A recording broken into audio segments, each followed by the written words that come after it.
কি দুষ্টামি শুরু করছিস? এই ছাড় ওকে।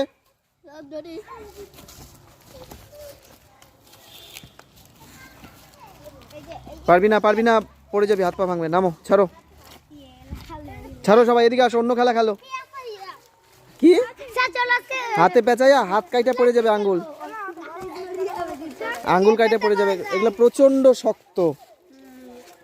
এটা বট গাছ, তাই না? এই বট গাছের ঝুলগুলো প্রচন্ড শক্ত। এগুলোর থেকে আবার গাছ তৈরি হয়ে যায়, জানিস তোরা? এগুলো হাওড়াতে একটা আছে, শিবপুর বোটানিক্যাল গার্ডেন, হাওড়া, কলকাতার ওখানে।